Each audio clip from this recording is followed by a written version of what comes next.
I know you have a strong opinion about what sex means, or what that, or like you say, you sort of allured from it. But what is sex to you, and how does that play a role when it comes to intimacy? Well, sex used to be intimacy. It used to be. Yes. And it's meant to be the ultimate intimacy.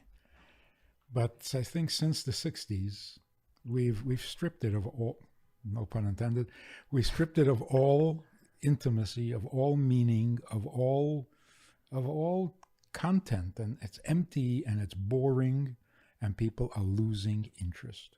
So at one point, the act, what we call having sex, two people coming together, that was, you're saying, special and holy, but during scary. And scary. Right? Why don't we blush anymore? # Awesome. It was awesome. Mm-hmm.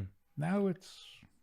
What makes you think that now it's different from what it was? It's not like it used to be. Like, what makes you think this generation has lost that magic from 30, 40 years ago?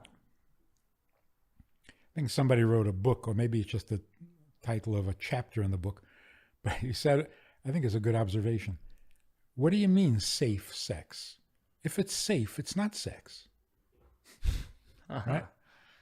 So what happened in the 60s is that people decided, men and women, can't blame just the men and women both decided that there should be free love. Free of everything. Commitment, meaning, entanglement, emotion, intimacy. It became recreational. There's nothing intimate about recreational. And I think that this is the Me Too phenomenon. It's not that men have lost respect for women. I think they probably have more respect for women today than ever. And yet they do these horrible things because they've lost respect for intimacy. They think it's fun. So they say it, so they look, so they touch, so they... What?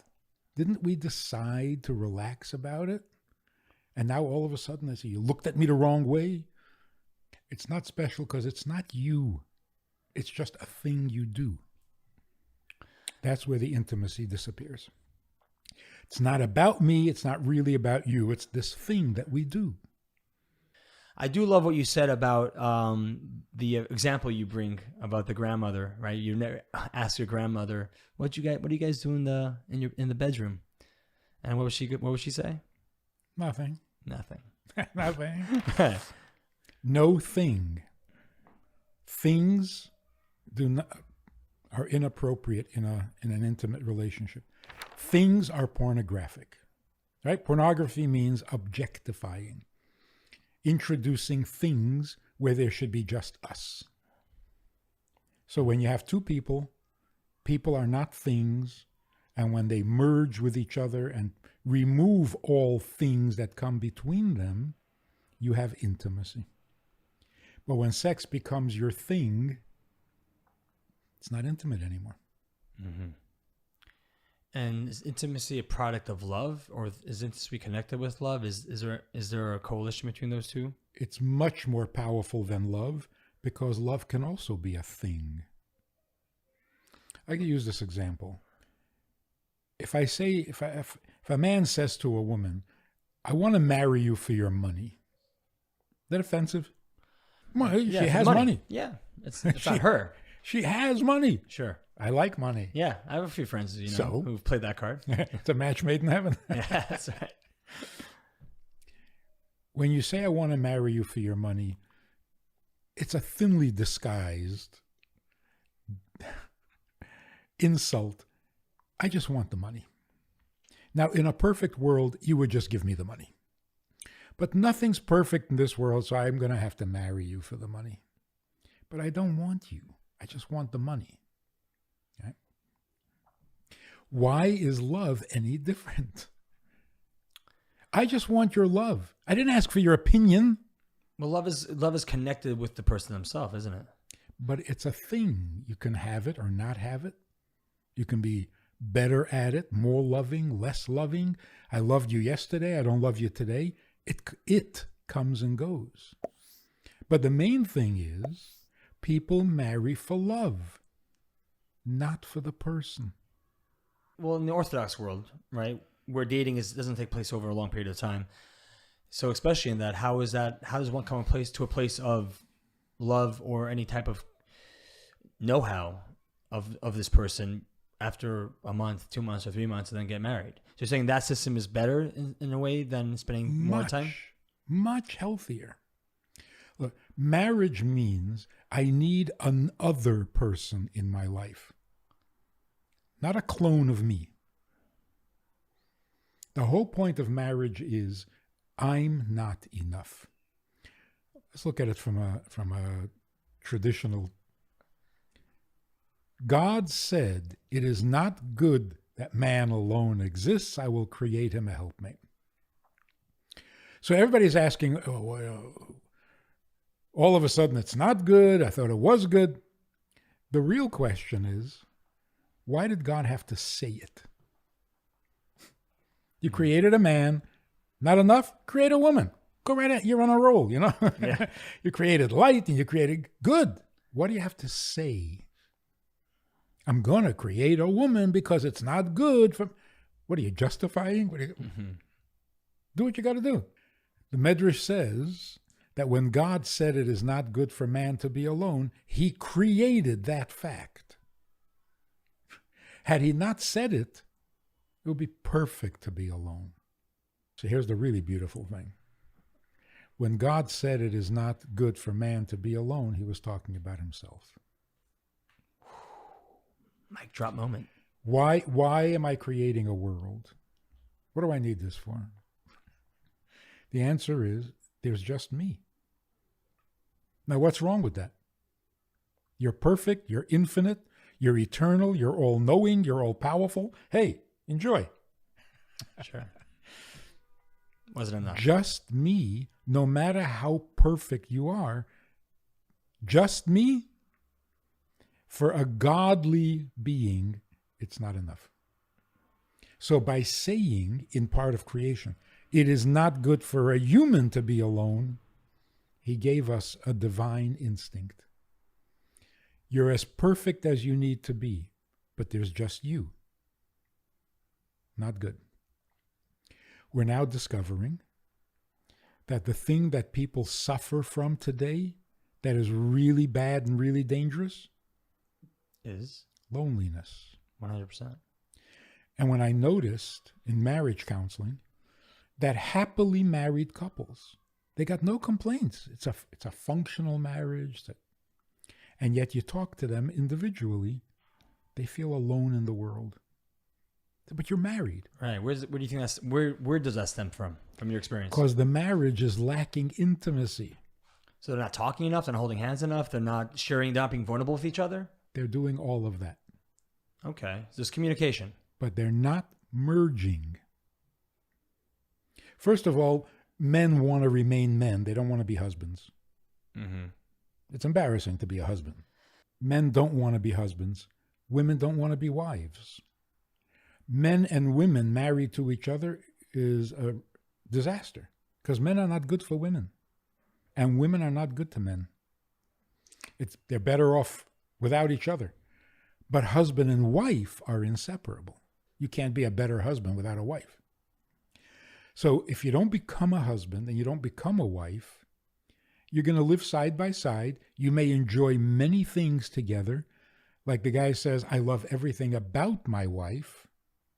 I just don't know what I need her for. Well, just give me the money, right. Give me the love, give me the humor. The idea of her. The things about her I like. Her, I don't need her. But the real issue is, does having a good job make you more of a man? No. Has nothing to do with being a man. So if a woman has a good job, is she more of a woman?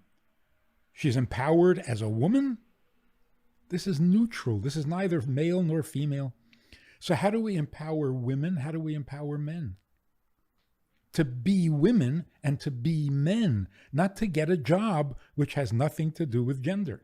What is the difference between a husband and a man, a wife and a woman? A husband and wife have the ability to remove all things, to get past all things. There's nothing about my wife. It's my wife. There's nothing about my husband. It's my husband. Like, for example, when your wife is out of town, you miss her. What do you miss about her? You miss her. Her being. Her. Her presence. Yes. So, well, what do you miss about her the most? I miss her because she is not here. Problem is, the minute she walks in the door, I got something for her to do. Right. It suddenly becomes about something. So our grandparents married each other. They wanted to have each other in their lives. There were many things about each other they didn't really enjoy. Why do you have to be like this? Why can't you be like that? And they bickered. And you think they were unhappily married.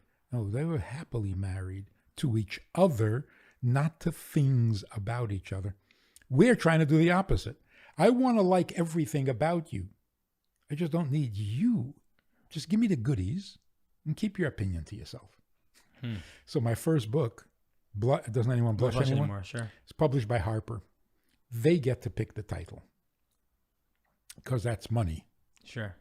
Right? Yeah. But they ask you to submit possible titles, right? The one I wanted, which they rejected, the title I wanted was Shut Up, I Love You. Because I think that is the key problem in most relationships. I love you. I love your looks. I love your intelligence. But why do you have to have a personality? Just shut up and let me love you. All right. And the result is you feel alone. Because I'm not connected to you. Now imagine I don't need anything from you. Nothing. I don't need security. I don't need you to cook an egg for me. I don't need you to do laundry. I don't need anything from you. I just want you. And for whatever reason, you're not available. What am I missing? God needs us.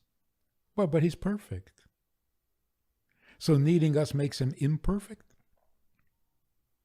No. If he needed something from us, that would make him imperfect. But when he needs nothing, just wants to have someone by his side with him. Sure. So if he doesn't have us, what is he missing? He's still whole and complete. Yep. This is the beauty of it. You're missing. That's what it means. I miss you. I'm perfect. I'm perfect. I'm complete. Yes. I am missing no pieces. But I miss you. That's God's vulnerability. When God says, for myself, I am not enough. That is divine. That's what makes God lovable. He's perfect. He's awesome. He's infinite. That doesn't excite me. Yeah. Good for him. But he's vulnerable, and I can make it right. Yeah. With me, he's okay. Without me, he's not. That's a beautiful concept. I think that's the essence of Judaism. So Right. the intimacy, by definition, is a non-thing. If I can put all things aside, including these two very devastating, destructive things, love and sex. Get love and sex out of the way so that two people can become one. If you enjoyed this conversation or this topic and you're looking for more information, or you want to hear it again from another angle, there is a way to do that. And that is in this book. It's all there. Order it from Amazon. You can read it, reread it, and share it. We have a Sunday night program for VIPs that you might be interested in. It's informal. It's questions and answers. It's conversation. It's really relaxed. It's really pleasant, enjoyable, informative. and kind of community-like. It's a Sunday night program. There's a Wednesday morning program for the VIPs, and there's a Wednesday night program. All of it just conversation, casual, laid back, unscripted. So join us. Take a look. Click the link below and see which of the three suits you best, and join us for some enjoyable conversation.